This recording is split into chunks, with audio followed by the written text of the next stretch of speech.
Hey y'all, it's Cody from Chapman's Farm and Greenhouses of Pulaski, Tennessee. Coming to you from our greenhouse today. It is January 11th of 2026. Doing some propagating today. This purple cane, purple Jew, once belonged to my great-grandmother. She passed away in 1991 and we keep this plant going. It's a very sentimental plant to us. And I repropagate it every year about this time. Now I will sell a few of these baskets just because I have so much of it. It's not something I push a lot of, but I keep the plant going mostly for sentimental reasons, and I want to show you how I do that today. Now, I've already taken several cuttings of this plant. I've already made a few baskets prior to making this video. But what I'm going to show you now is the cuttings that I'll take from this plant, the branches and growth that I like to cut. Let's take a look. Now, I've kept this plant since last year, this basket since last year. Of course, the plant itself was a lot older than that. And as you can see, I haven't done just a whole lot to it. It's got some dead in it. I've pretty much brought it in the greenhouse at the end of summer and just kept it wet and dry. What I'm going to do is I'm going to avoid cutting this old growth here. And you can see it's kind of faded looking. There's a whole lot of space between the nodes on it. I'm going to look for new growth like this. These are real vibrant. I was going to see if I can get close enough to the camera. These are real vibrant. They are short. They are new growth, so they're going to take a lot better than this older growth will. Now, I might plant a little bit of the older growth if I have a lot of pots that I want to pot, but for the most part, this newer growth like this is what I'm shooting for. You can see the difference in the vibrance in it and this older growth. So let me take a few cuttings and show you how I put them in the pot.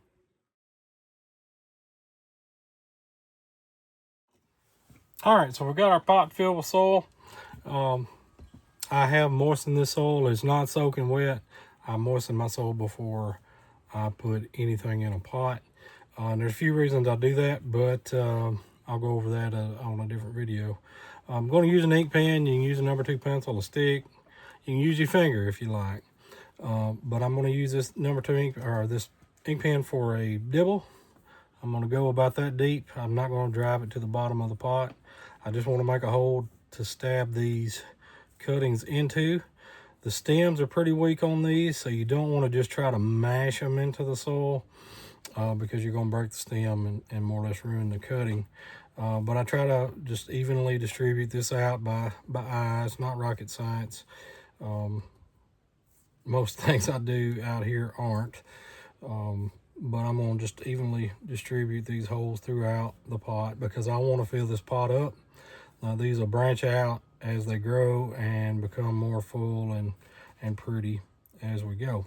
So we've got our pot pre-holes drilled, I guess you could say. So I'm going to take a cutting, and you can see, if I can get close enough here, you can see the line sections on this stem. Those are called nodes. So you want to always start at a node. Now you can use your fingers to break it, or you can use a pair of scissors. I'm just going to break it with my fingers right at the node. It's going to start better if you're right at a node like that.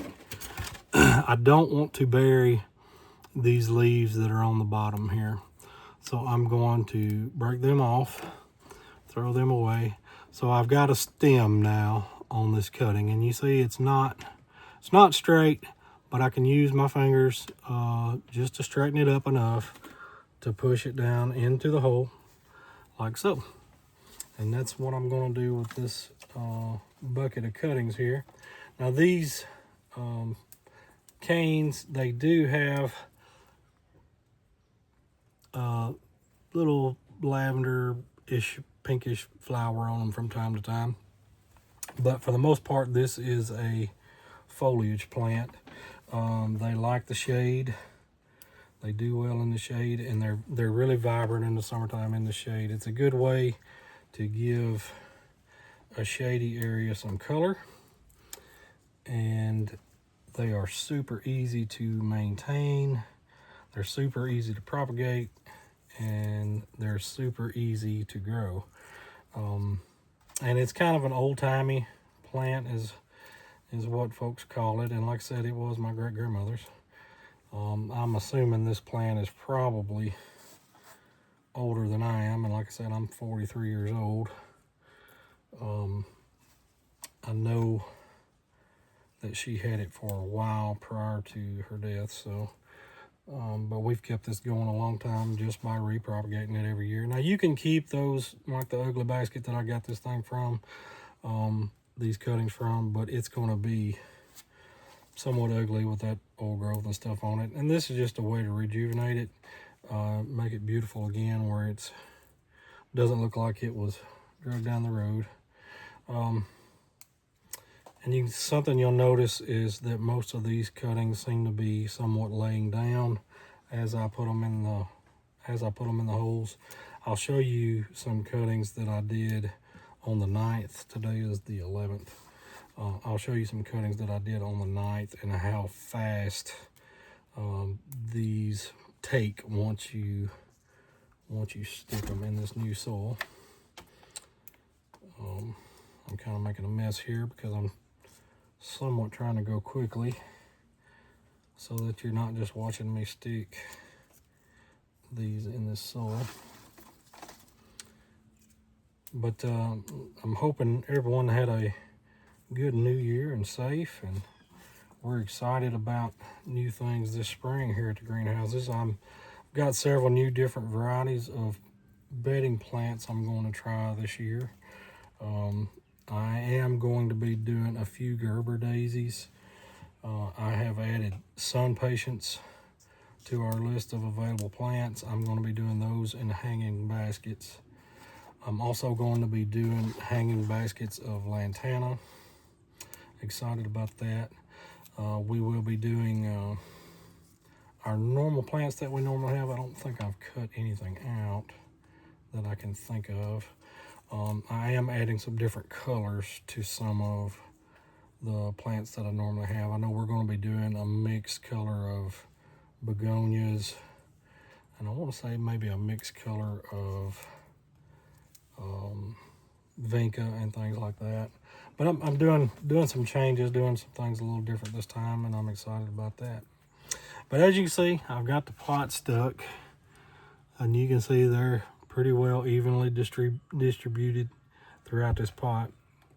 I'm just going to look at it from the top, see if there's any holes anywhere, anything that I want to change. There's not. And this is the best way to settle the soil on a propagated plant like this. All you got to do is give her a couple pops on the side, spin it about one time, and it's set. What I'll do now is I'll add some Osmocote. I am not in any way affiliated with the Osmocote company. If they decided they wanted to sponsor me, that would be great, but I do love their fertilizer. And what that does is just give a shot of nitrogen to the plant when you use clear water. I know a lot of folks that do use Osmocote as their primary fertilizer, and that's fine, especially in the summertime. If you don't want to be out there giving a water-soluble feed every day, that's an easy way to do it, because Osmocote lasts for about a month and a half, 2 months, and it's an easy way to maintain and get your plants flowering. I use Osmocote on everything from my potted plants to the garden. Tomatoes, I love it on tomatoes. I even put it on my pumpkins when I start growing them. So let me show you a comparison of this one I just potted and one I potted 2 days ago, where you can see the difference in how the cuttings have reacted to being in fresh soil with a little bit of water. Okay, again, today is January 11th. I planted these on January 9th. You can see visibly the difference between the two. These have already started reaching for the sun, so they should take pretty well. If you see any of them that are kind of wilted or browning or anything like that, you can just pull that cutting out. It's probably not going to make it, but these are super duper easy again, and they take very easily. Generally don't lose any cuttings from these, as long as you don't keep them just soaking wet. Now, I did water this one right after I potted it, and I'm going to water this one today when I leave. But I probably won't water them again for maybe a week or two. It really just depends on the weather. And yes, the weather does matter in a greenhouse setting as well. But you can visibly see the difference. And come March, April, we usually open around the first week of April. Come April, this will be flowing out of the basket. It'll be flowing out of the basket and down. And of course, it'll be, probably that higher and higher too. So, but these are super duper easy to propagate, and just wanted to share that with y'all.